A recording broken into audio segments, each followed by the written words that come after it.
पहला क्वेश्चन है, यूनानी इतिहासकारों ने सेंड्रोकोटस किसे कहा? यह क्वेश्चन बीपीएससी में भी पूछ चुका है और विभिन्न एग्जाम में भी पूछा जाता है। सेंड्रोकोटस के नाम से चंद्रगुप्त मौर्य के जाना जाता है। अगला क्वेश्चन है, चंडप्रदोत। चंडप्रदोत कहाँ का शासक है? तो चंडप्रदोत अवंती का शासक था। ये बुद्ध के समकालीन था। आगे हम लोग क्वेश्चन देखते हैं, बिहार, बंगाल और उड़ीसा की दीवानी रॉबर्ट क्लाइव के हाथों में सौंपने वाला शासक कौन था? या शहंशाह या बादशाह? ये मुगलिया सल्तनत के थे। इसका नाम था शाह आलम द्वितीय। जैन धर्म का अंतिम थेरा या अंतिम वाहक आर्य सिद्धार्थन के नाम से जाना जाता था। और सीता का हरण किस जंगल से हुआ?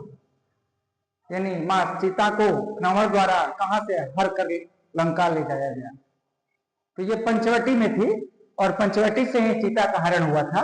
आप लोग इस पे विशेष रूप से अध्ययन करेंगे और जानेंगे भी। वह नदी जिस पर कोई बांध नहीं है, बिना बांध वाली नदी है अमेजन। बड़ा जो खतरनाक नदी है और दुनिया में सबसे खतरनाक जंगल अमेजन के किनारे पाए जाते हैं। अमेजन के किनारे के जंगलों को सेल्वा कहा जाता है। और अमेजन नदी के किनारे जो बहुत घने जंगल हैं, उसे ही पृथ्वी के फेफड़ा के नाम से भी हम लोग जानते हैं। अगला क्वेश्चन होगा, हेक्टर मुनरो को टीपू ने हराया था। हाँ, हराया था। हेक्टर मुनरो को अंग्रेज हेक्टर मुनरो था, उसे टीपू द्वारा पल्लीपुरा में हराया गया था। पल्लीपुरा में टीपू सुल्तान ने हेक्टर मुनरो को पराजित किया।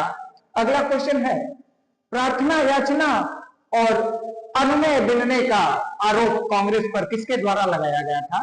लगाया क्या गया था? बात तो सही है, ऐसा ही है ही। कांग्रेस शुरू से ही कांग्रेस का यही काम था कि देश के वीरों को शहादत दे देना और चाटुकारों को बचाना। ये कांग्रेस का शुरू से नियम है, आज नहीं, शुरू से। ऐसे ही जो आरोप लगाया गया था, आरोप लगाने वाले व्यक्ति थे हमारे बीजी तिलक, बाल गंगाधर तिलक के द्वारा। बॉम्बे, मद्रास और कोलकाता में एक साथ हाई कोर्ट की स्थापना हुई थी 1862 में। ब्रिटिश संसद में प्रथम भारतीय सदस्य, ब्रिटेन के संसद में चुने जाने वाला प्रथम भारतीय सदस्य के रूप में हम जानते हैं बायोब्रिट पितामह, भारत के पितामह कहलाते हैं दादा भाई नौरोजी।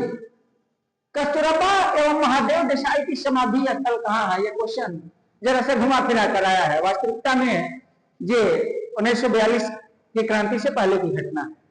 आगा खां पैलेस में गांधी, कस्तूरबा और महादेव देसाई को कैद करके अंग्रेजों ने रखा था, जिनमें महादेव देसाई और बाकी मृत्यु हो। गांधी को मरने के लिए अंग्रेजों ने छोड़ा, लेकिन गांधी तो बड़ा समझदार है ना। गांधी तो समझा कि हमें अंग्रेज अपना समझते हैं, ये अंग्रेजों को ही सब कुछ मानता था।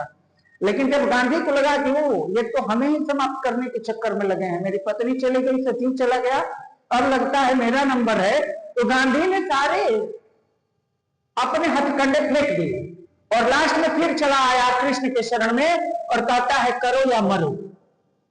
गांधी, सोचिए आप लोग कि पत्नी मर गई, सचिव मर गया, तब गांधी को ज्ञान हुआ कि अंग्रेज ये हमें निपटाने के चक्कर में है, ये भारत छोड़कर जाने वाले नहीं है, ये भारत के लोगों को निपटाने के चक्कर में है। तो गांधी ने देश के लिए कम लड़ा और अपने लिए अधिक लड़ा। अपने नाम के लिए गांधी बहुत ज्यादा परेशान रहते थे, क्योंकि न जाने कितने रत्नों को उन्होंने कुर्बान कर दिया अपने नाम के लिए। ब्रिटिश संसद में राष्ट्रपति का अभिभाषण, हाँ, संसद का संयुक्त अधिवेशन, लोकसभा और राज्यसभा दोनों के संयुक्त अधिवेशन में राष्ट्रपति द्वारा अभिभाषण होता है। ये संविधान के 87 अनुच्छेद में 87 में लिखा गया है।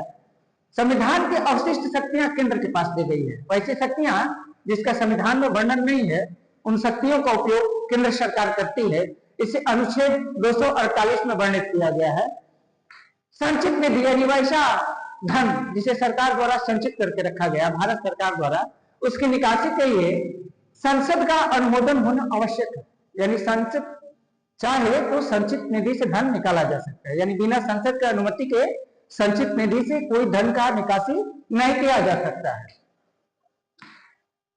सुप्रीम कोर्ट में कार्यवाहक न्यायाधीश की नियुक्ति या मुख्य न्यायाधीश की नियुक्ति तो सबको जानता है कि राष्ट्रपति करता है। ये क्वेश्चन थोड़ा सा घुमाकर लिखा गया है कि कार्यवाहक न्यायाधीश की नियुक्ति कौन करता है, तो उसकी नियुक्ति भी राष्ट्रपति द्वारा ही की जाती है।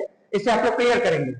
मुख्य न्यायाधीश हो या कार्यवाहक न्यायाधीश, दोनों की नियुक्ति राष्ट्रपति के द्वारा ही किया जाता है। आपातकाल के लिए अनुमोदन कितने दिनों में संसद कर देगा? आपातकाल या देश पे संकट है तो इसके लिए तो समय बहुत कम होना चाहिए, मात्र 30 दिनों में संसद आपातकाल का अनुमोदन करता है, क्योंकि इससे अधिक समय लेने पर तो फैसला हो जाएगा ना। इसीलिए 30 दिन के अंदर ही यह फैसला करना होता है संसद को कि आपातकाल होगा या नहीं होगा। राज्य विधानसभा की अवधि को बढ़ाने की जो क्षमता है, यानी 5 साल से थोड़ा अधिक चलाने की, 5 साल से भी अधिक राज्य विधानसभा को चलाया जा सकता है, लेकिन इसके लिए संसद की आज्ञा अनिवार्य होगी। संसद में इसके लिए प्रस्ताव आएगा और उस पर संसद अनुमोदन कर देगा तो राज्य विधानसभा की अवधि बढ़ा दी जाएगी कुछ समय के लिए, अधिक दिनों के लिए नहीं, कुछ समय 6 महीना के लिए। 2019 के लोकपाल संस्था के अध्यक्ष किसे बनाया गया था? पीसी घोष यानी पिनाकी चंद्र घोष को बनाया गया था प्रथम लोकपाल संस्था का अध्यक्ष। यही वो लोकपाल है। लोकपाल आंदोलन में ही अन्ना ने केजरी को जन्म दिया और केजरी आज पता ही नहीं भारत के किस राजनीति में खो गए।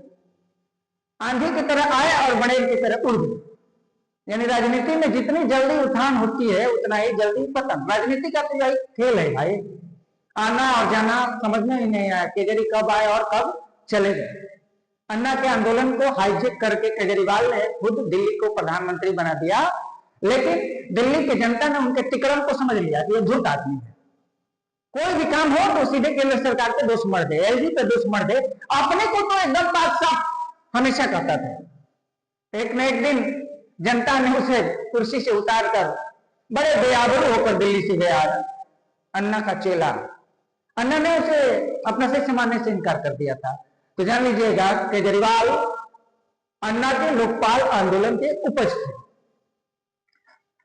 मानवाधिकार को विश्वव्यापी घोषणा, मानवाधिकार का विश्वव्यापी घोषणा इवेनो द्वारा 10 दिसंबर 1948 को किया गया था। यह क्वेश्चन बार बार पूछा जाता है। मानवाधिकार दिवस यानी मानवों के लिए जो अधिकार है उसके लिए एक दिवस विश्व में घोषित किया गया है, वो है 10 दिसंबर। और अंतिम क्वेश्चन है राज्य लोक सेवा आयोग के सदस्यों की नियुक्ति कौन करता है? वही क्वेश्चन मानकर चलिए जैसे संघ लोक सेवा आयोग के सदस्यों की नियुक्ति राष्ट्रपति करता है, तो राज्य लोक सेवा आयोग की नियुक्ति राज्यों में होती है, तो उसकी नियुक्ति राज्यपाल करेगा। कुछ क्वेश्चन और हैं, जरा हम देखते हैं। कुछ अंग्रेज गवर्नर द्वारा कुछ विभिन्न प्रकार के कार्य किए गए थे, जैसे अस्थायी बंदोबस्त, इसे हमेशा पूछा जाता है, लॉर्ड कॉर्नवालिस के द्वारा किया गया। सहायक संधि लॉर्ड ब्लेजली द्वारा किया गया था। और शानदार निष्क्रियता का जन्मदाता कहा जाता है जॉन लॉरेंस को। इसी तरह हड़प नीति डॉक्ट्रिन ऑफ लैप्स के जन्मदाता हैं लॉर्ड डलहौजी। और सत्य प्रथा का अंत करने वाले अंग्रेज का नाम है लॉर्ड विलियम बेंटिंग। आप लोग अपने पढ़ाई को जारी रखेंगे और मैं समय समय पर आप लोग को विभिन्न तरह के क्वेश्चन जो आपके एग्जाम में हूबहू आएंगे वही देने का प्रयास करूंगा। इस चैनल को सब्सक्राइब करें, लाइक करें और शेयर करें। धन्यवाद।